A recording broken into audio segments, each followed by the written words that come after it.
অর্থনীতির স্থবিরতা কাটাতে বন্ধ কারখানা চালু করার উদ্যোগ সরকারের। 40,000 কোটি টাকার তহবিল গঠনের পরিকল্পনা। আমার ফ্যাক্টরি বন্ধ হয়েছে অনলি নারায়ণগঞ্জ প্রিমিয়ার ব্যাংকের নারায়ণগঞ্জ ব্রাঞ্চের ব্যাংক কর্মকর্তাদের অনিয়মিত ব্যাংকিং করার কারণে। ব্যাংকের দুর্নীতি এবং ভুয়া এলসি তৈরি করে আমাদেরকে এই ফ্যাক্টরিগুলোকে সাডেনলি বন্ধ করে দিছে। যাচাই বাছাই হচ্ছে গণ অভ্যুত্থান পরবর্তী ঢালাও মামলা। ডিসি সম্মেলনে স্বরাষ্ট্রমন্ত্রী। ঈদে নির্বিঘ্ন যাত্রা নিশ্চিতে জেলা প্রশাসকদের নির্দেশনা।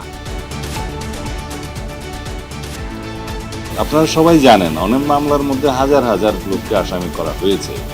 সেগুলো আমরা যাচাই বাছাই করে দেখব সত্যিকার অর্থে প্রকৃত আসামি কারা, সেটা আইইউ তদন্ত কর্মকর্তা তদন্ত করে দেখবেন। শাপলা চত্বর হত্যা মামলায় সাবেক ডিআইজি আব্দুল জলিল মণ্ডলের জামিন নামঞ্জুর করল ট্রাইব্যুনাল।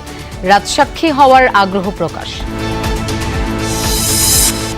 কোরবানির পশু পরিবহনে চাঁদাবাজি হলে কঠোর ব্যবস্থা, হুঁশিয়ারি এলজিআরডি প্রতিমন্ত্রীর। বললেন, দুর্ভোগ লাঘবে এবার আগেভাগে পদক্ষেপ নিচ্ছে সরকার।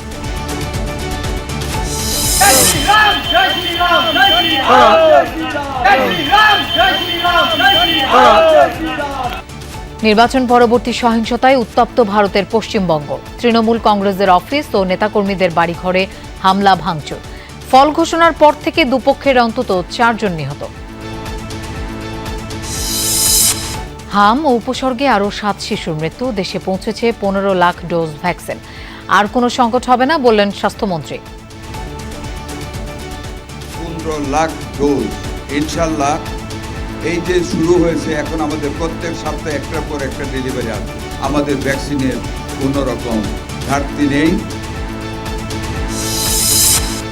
যুদ্ধবন্ধে সমঝোতার দ্বারপ্রান্তে ইরান, যুক্তরাষ্ট্র, এক্সিওসের প্রতিবেদন। নিষেধাজ্ঞা শিথিল আর জব্দকৃত অর্থ ছাড়ে স্থগিত থাকবে ইউরেনিয়াম কার্যক্রম।